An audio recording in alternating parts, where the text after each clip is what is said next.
Welcome. To those of you who may have just entered this webinar and are joining us for a conversation among uncontested candidates for the town council. Since the mission of the League is to encourage citizen participation, we think it's really important that even those people who are now running for a seat, for an uncontested seat on the town council, are given an opportunity to be known by your voters, by the citizens of Amherst, and to get to know a little bit about what you stand for. The format, I will remind you, is as follows. There will be no opening statements. Each candidate has been asked to respond to a single question, and they will be given 2 minutes to answer. After that, it will be followed by a round of 2-minute closing statements from each of the candidates. So we are ready to begin. We'll start, I guess we'll go numerically by council 1 or by district 1, 2, and 5, and then we'll reverse that when we get to final statements. So this is the question which has gone to all of the town council candidates.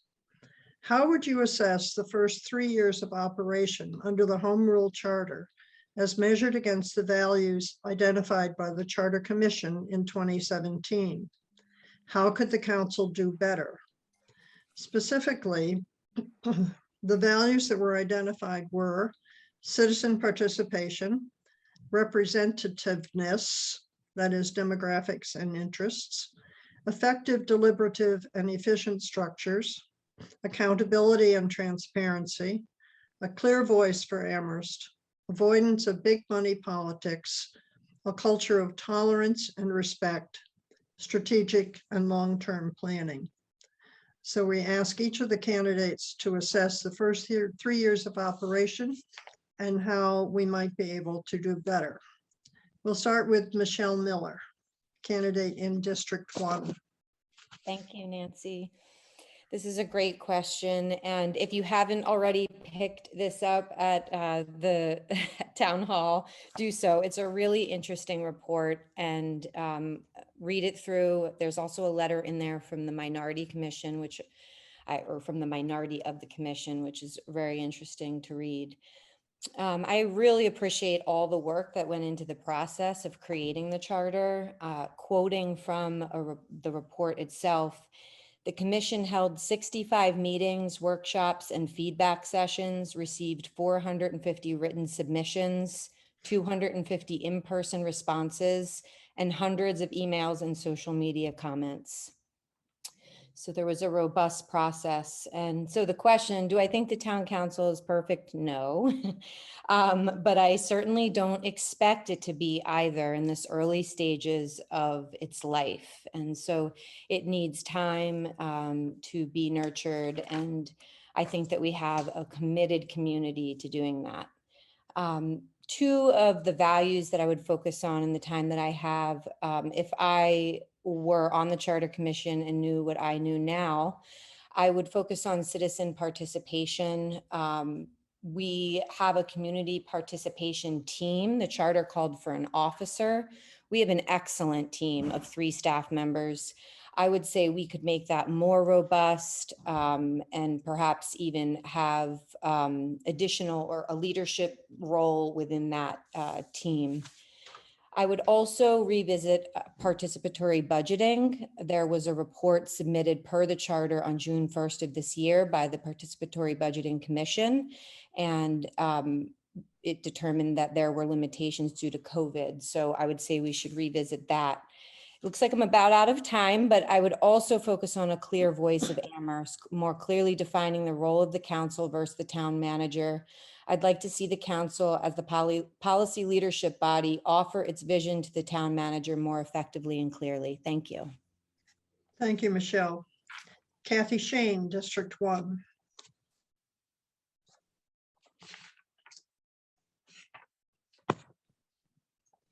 Okay, am I unmuted? Thank you, Nancy. It's been an honor to serve as a counselor to represent District 1 and all residents as the first council confronted challenges and issues that will shape our town into the future. That said, I think the council has yet not lived up to the promise and values instated in the charter. Our inability to run meetings efficiently, effectively, or with sufficient time for deliberate discussions has likely contributed to the fact that 3 districts, the 3 here, and 6 out of the 13 seats are non-competitive. I tried to recruit people to run, and they cited the long hours, the lack of time, even though we spent a lot of time for substantive and strategic discussion, a time set aside where we could just talk to each other, and public participation. Some also referenced decisions that they didn't feel were based on the input we got, such as the removal of the parking lot on the North Commons, where the vast majority of businesses and many residents said, please don't remove it. And the design the town had put forth did not have the removal of the parking lot. So there's a feeling that somehow the process is not listening. Looking forward, I think we can do much better, and I wouldn't be running if I didn't think we could. Our council has something called a public dialogue in our rules of procedure, which will allow focused discussions well before a vote, bringing in other voices to talk to us so we can have a more deliberative, strategic process.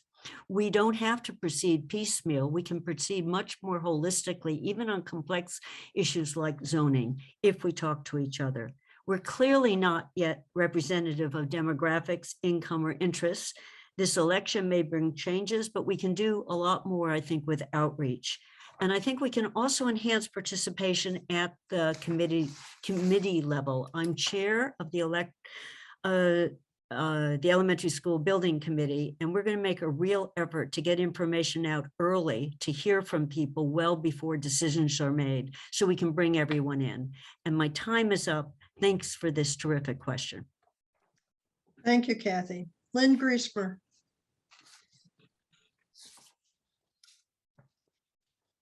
You're muted, Lynn. Thank you. Alphabetically, Pat DeAngelis should go next. I'll go. First of all, thank you, Nancy. You're right, sorry. And thank you for the league for holding this forum. My remarks and my closing comments will reflect on the ways we measure up against the values identified by the Charter Commission.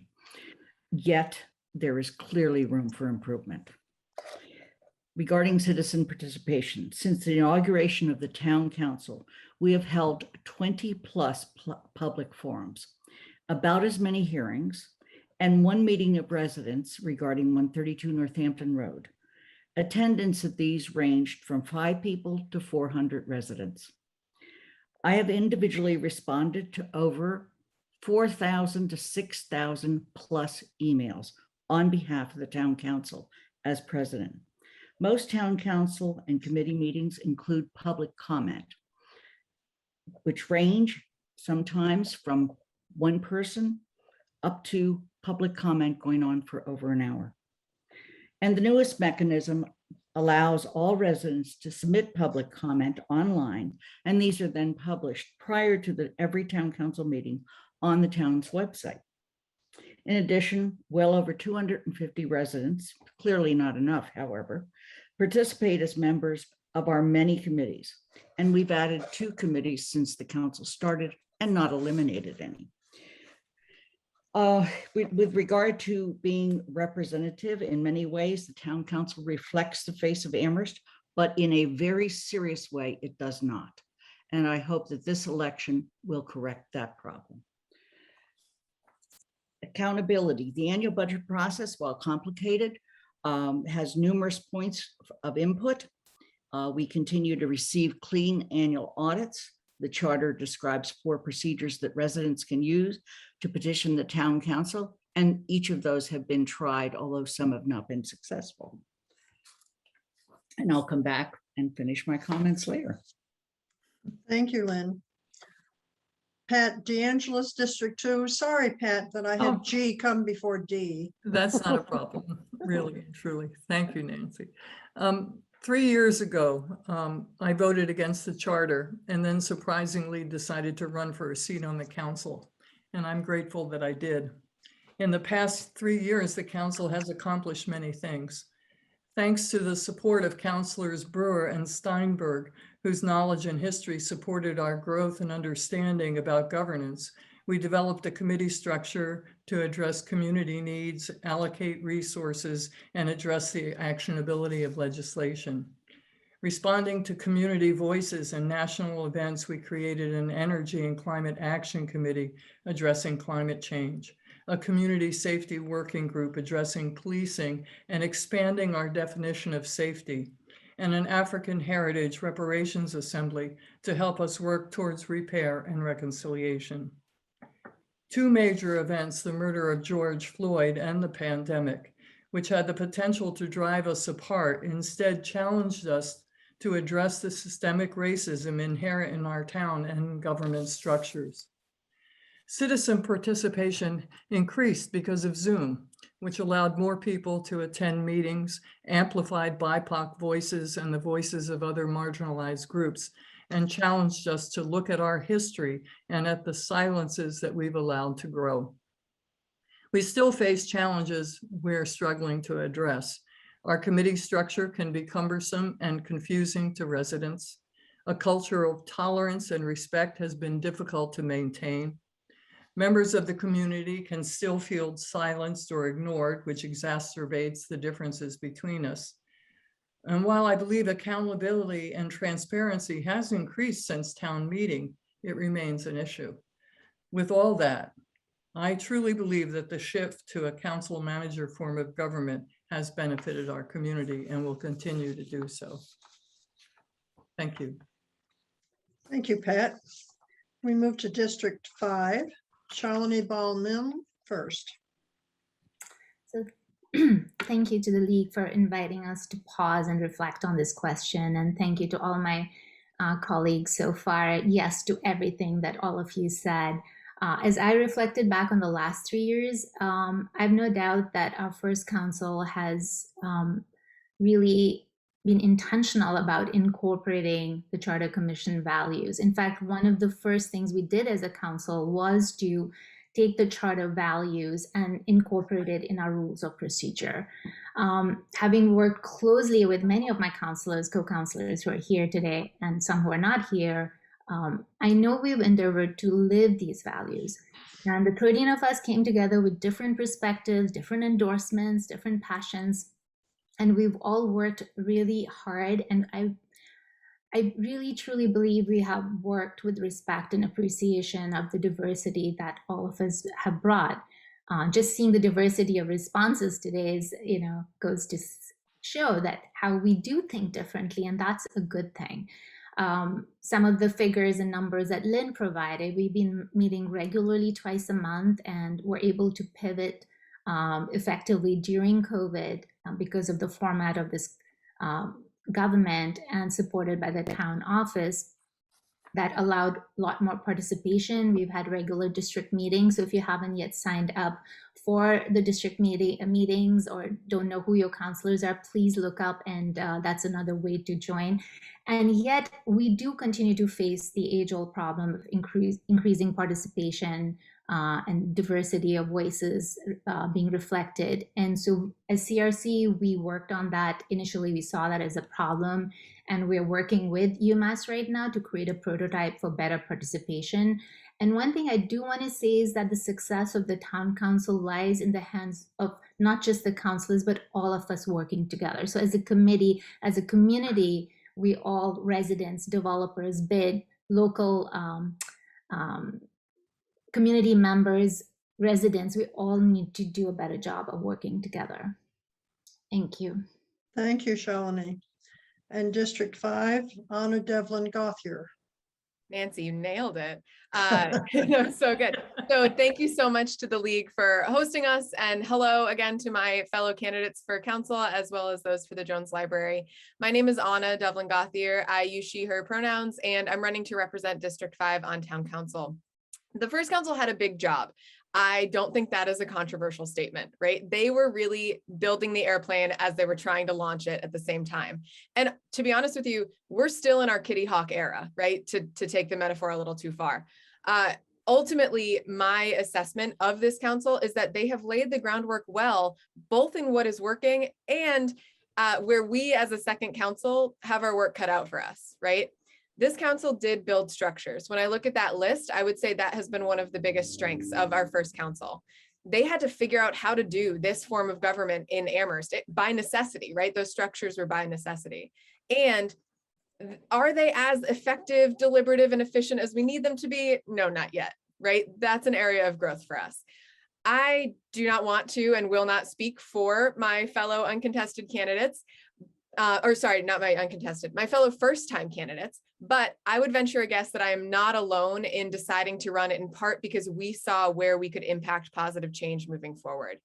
I saw where my skill sets and abilities match the needs of this council and of Amherst moving forward. I see large areas of growth in participation, representation, and accountability. And especially during this campaign season, also respect. We need to build new and improve on existing pathways for participation and engagement that support increasingly diverse pools for council as well as for our boards and committees.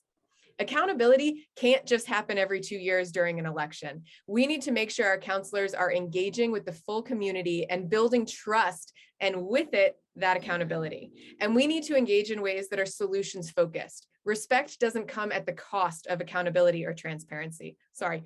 Values should always be aspirational, not because we can't accomplish what's listed on there. We can realize those, but they should never get stagnant or be a box we can check. To realize this in the next term, we need counselors who are not just listening, but who are learning and applying, who think independently, and who are informed by the community they are elected to serve. That's something I'm able to do and will do as District 5 counselor. Thank you, Anna. We're now going to reverse orders. So Anna, if you want to get a drink of water, you're going to come up first for a 2-minute closing statement. All right. I'll wait for the timer. I'll stick to it this time, I promise. All right, ready? So again, hi, everybody. I guess bye, everybody, as well. This is my closer. Being an uncontested candidate is an interesting position, right? I reject this notion that uncontested candidates do not need to get out there or canvass or do the work of campaigning. None of us got into our races because they were uncontested. We didn't know. And I'm competitive. I was ready for a race. For me, the campaigning has shifted. The need to meet people and build trust has deepened because the District 5 community doesn't have more than 2 choices on the ballot. I need to be out there even more to show you that I'm here to listen to you and amplify your voice. I still feel that I need to earn your vote. When I returned to Amherst, I wanted to channel my love and respect for this town, this community, into building positive change. I began to build a new relationship with the town, deepening the roots that began growing when I was a kid here. Over the past 5 years, I have joined the Conservation Commission, the Dog Park Task Force, and the Community Preservation Act Coalition. I have advocated at town council for causes I believe in. And as your counselor, I will continue to advocate for the needs of our community, and I will build pathways necessary to hear those needs from everyone. As your counselor, I will do my homework through research and outreach. I will come prepared and I'll vote. I will always maintain the lens of climate action and racial equity and justice in all of our decisions and processes. I'll advocate for our much needed capital projects, especially the library and for schools which support the well-being of our teachers, staff, and students. That one in particular is dear to my heart as the daughter of an ARPS educator. I will demonstrate that I am accountable to my community and that I move to action based on the needs of that community. If we haven't met yet, I want to. You can reach out through my website, amherstanna.com, or my office hours on Fridays from 4:30 to 6 on the South Amherst Common. I love this town. I'm ready to serve you in this capacity. I humbly ask for your vote and your trust. Thank you. Thank you, Anna. Shalini. Wow, I want to vote for Anna after listening to that. And I'm so excited that we're going to be working together. So thank you to the League of Women Voters for your leadership, and to all of you who are listening and are going to vote on November 2nd. Thank you for voting. Like I mentioned earlier, we've all worked hard as a first town council to get a lot done, and we still have urgent issues that need to be addressed. And that's why I'm running again We're looking at systemic racism, reparations for Black people, lack of affordable housing, high property taxes. We need a BIPOC youth center, and that's what we're hearing from people. And there are big improvements that need to happen to our social infrastructure, like our schools and library. These are complex issues, and they can trigger strong emotions, and understandably so. So we need leadership that's comfortable being uncomfortable, and that is able to create inclusive spaces where all stakeholders feel safe to ask questions, to share their ideas, and address their concerns. That's why I'm running again, to collaborate with my other counselors and all stakeholders in our community so we can address these challenges together. My training as a PhD in chartered accountancy enables me to research and study issues objectively, and I am committed to continuing to do that and show up in that way. As an immigrant and a South Asian, I offer a unique perspective and empathy from knowing firsthand what it is like to be on the outside, to be looked over and ignored because I look and sound different from others at work. And my biggest superpower is mindfulness, which empowers me to listen deeply and understand that to create the conditions for all of us to thrive in our community, we need to be able to work together, to struggle together, and also to celebrate together. And that's why I'm running. Please look up my website to see my priorities for this council. And my website is shalini4district5.org, shalini4district5.org. Thank you. Thank you, Shalini. And we'll continue with our reverse alphabetizing and go to Pat DeAngelis. You're still muted, Pat. Thank you. That's a habit of mine. When my son was 8 or 9, he had a standard reply to being asked to do a chore or to losing a toy he loved. He'd frown dramatically and state with conviction, "This is the worst day of my life." It was on the day that his beloved dog Ben was killed by a car that his reply changed. I remember his face soft with grief and him saying, "This is the worst day of my life. And now I know what that really means." So in the interest of challenging myself and each of you, I'd like to understand what being listened to really means. If you get what you want, does it mean you were listened to, you won and can celebrate? You no longer need to work with anyone else? If you don't get what you want, does it mean you weren't listened to, you lost? So now you can complain and no longer need to work with anyone else. Might we have been listened to, but still not get what we want? And might our response to that loss or disagreement be something other than an attack, repudiation, or inaction? Can we create a place where when we hear a yes or no, hear an I agree or disagree, or hear an idea challenged, we can still realize that our next steps, wherever we've landed, will need to be taken together? Can we agree that our responsibility, whatever side we're on, is to act together, letting the tension of our differences lead to energized and thoughtful action? Can we move forward from the best of ourselves? Can we find ways to collaborate and to build consensus out of our differences, work together to build up our community, assessing need and responding appropriately to the challenges and emotions inherent in change? Knowing we are responsible to the whole of us, to the we, not the one. Thank you. Thank you, Pat. Lynn Griesmer. Thank you. Just hearing all of the statements that have been made today just renews my excitement about the town council. We've had a terrific council for 3 years, and it sounds to me like we have a serious basis for a good council going forward. It has been my pleasure to serve as a town councilor for those 3 years and also as president. The past 3 years have been a time for me of ongoing education, particularly with regard to racism. I have participated in anti-racism training on 2 different occasions for multiple days. I've met with members of the Community Safety Working Group.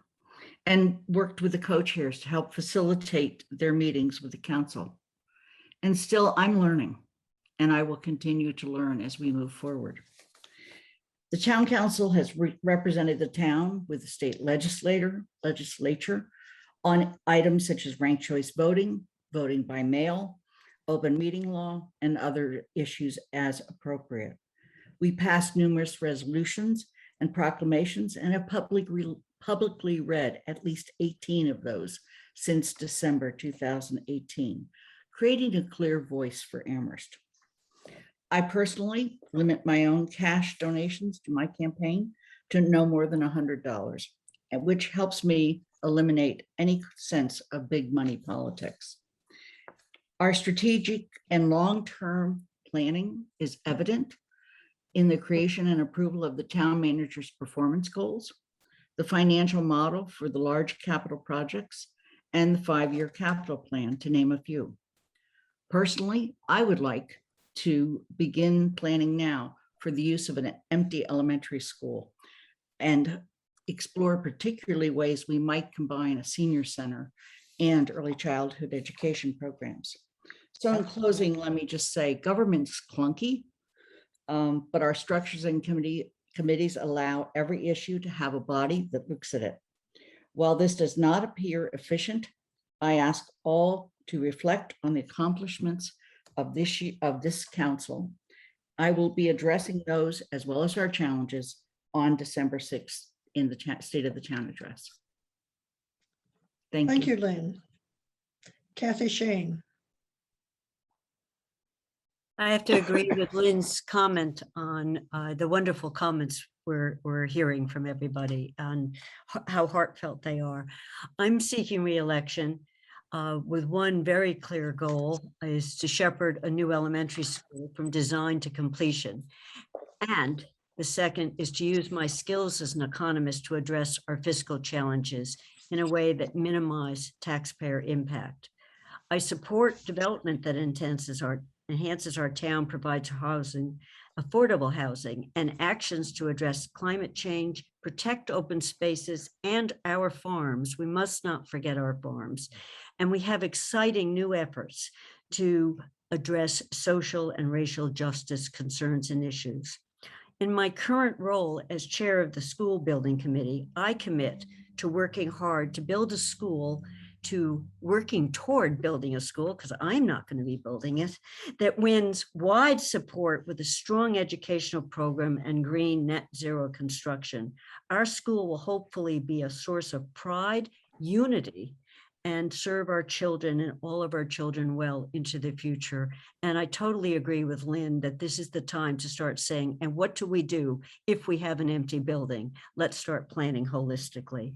I have a lifetime commitment and years before I joined the council to social justice and equity. And I worked for a number of years for a low-income labor union where I had to, Pat, not just listen, but find words others were saying and understand them to see, is there common ground? If there wasn't this time, to come back at it next time and say, where can we work together? Because we were all about either saving the hospital, saving the school, in this case, working toward the town.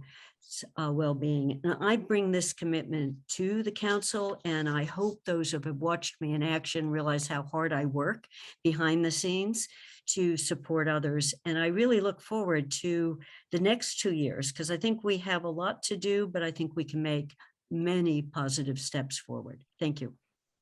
Thank you, Kathy. And Michelle Miller. Thanks to the League for all of their tremendous work this campaign season, beginning way back in April with their Running for Elective Office in Amherst series. We're so fortunate to have partners like the League and Amherst Media who are committed to ensuring Amherst has a healthy and robust democratic process.